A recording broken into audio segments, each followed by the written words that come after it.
Šodien tiek atvērta jauna rūpnīca Ventspilī, jauna uzņēmēja sabiedrība sāk strādāt, investors ir no Ukrainas un nodarbosies viņi ar iepakojuma materiāla poligrafisko apstrādi. Tā skaitā tehniski viņi var poligrāfijas darbus veikt arī tādā iepakojuma materiālā, kas ir daudzslāņains.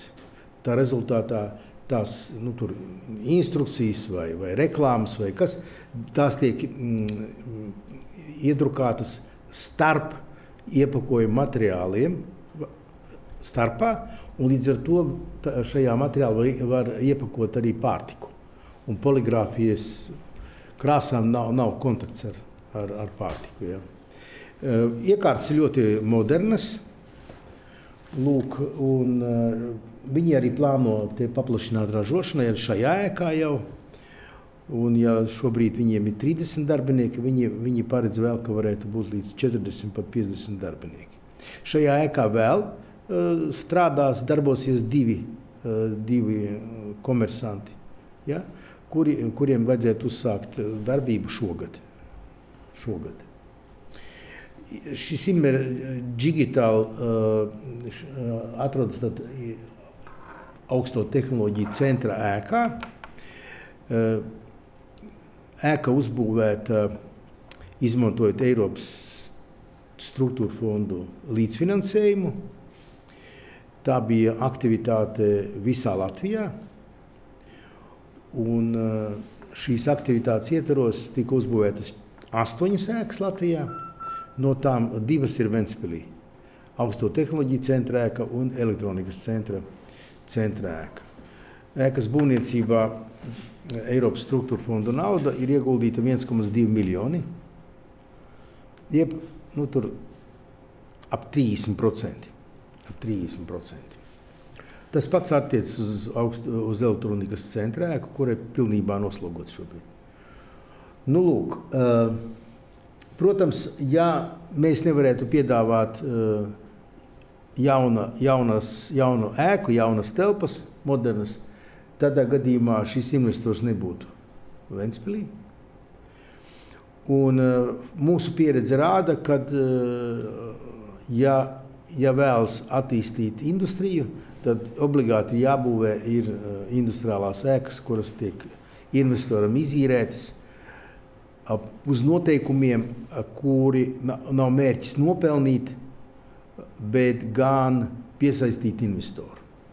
Un līdz ar to tās ieguldījums, kas ir izdarīts ēkas būvniecībā, tā atmaksāšanās laiks caur īres maksu, mēs plānojam 13-15 gadi. Tad citiem vārdiem, lai būtu minimums. Savukārt tā nopelnīšanu mēs redzam,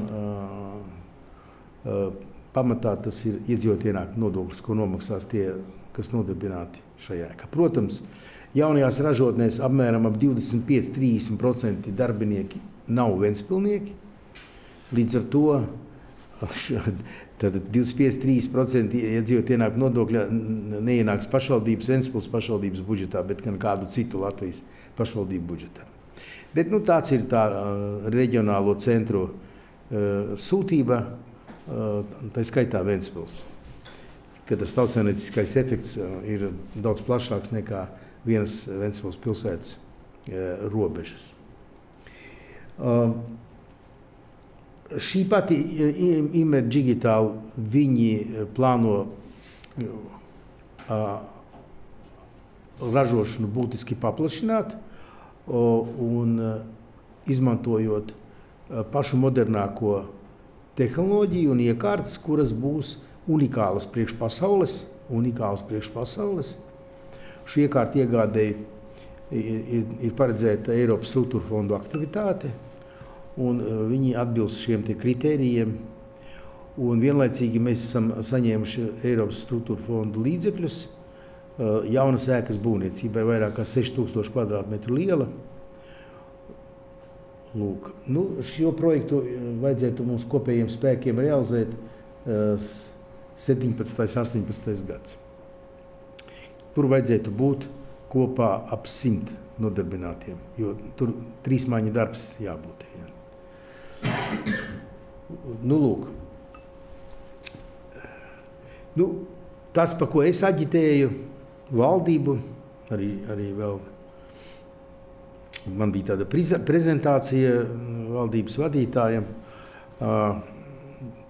ka Latvijā jābūt ir investīciju programmai, rūpniecisko ēku būvniecībai reģionālos centros, kur atkarībā no attīstības līmeņa ēkas būvniecībā valsts sniedz kā dotāciju, kā bonusu līdz pat 50% no izmaksām, bet ierobežot to maksimālo atbalsta lielumu. Nu, tas varētu būt kaut kur līdz 2,5–3 miljoniem. Resursus, kur ņemt. Latvijai ir ieplānota vēl un neapgūta lieli naudas resursi no Eiropas struktūra fonda līdzekļiem.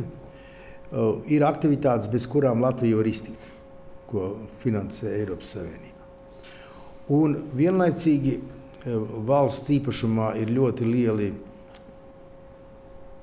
zemes platības, kuras netiek apsaimniekotas un izmantotas, un arī ēkas un būves, kuras valstī nav vajadzīgas tās funkciju veikšanai, un nekad nebūs vajadzīgas funkciju veikšanai, un ir kā sloks uz valsts budžetu.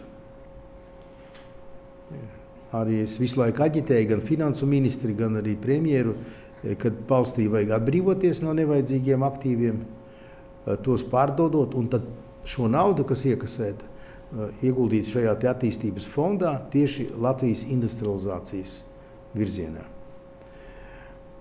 Tad, protams, ir Junkera plāns, ko arī vajadzētu izmantot.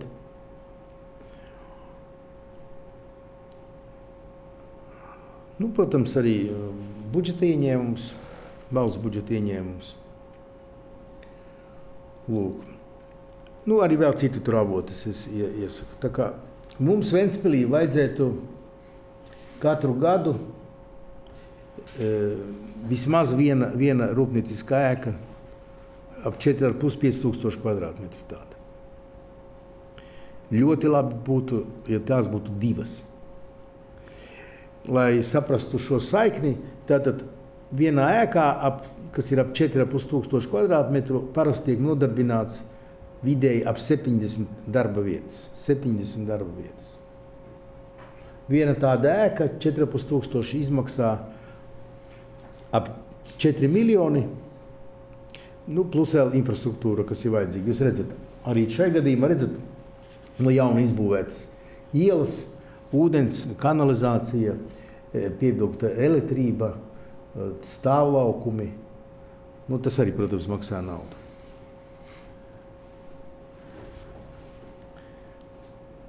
Bet, protams, atbalsta intensitāte nedrīkst būt lielāka par 50%, jo tādā gadījumā, ja ir mazs līdzfinansējums, tad tā naudas tērēšana kļūst bezatbildīga. Var uzbūvēt ēku un viņa stāvēs tukša.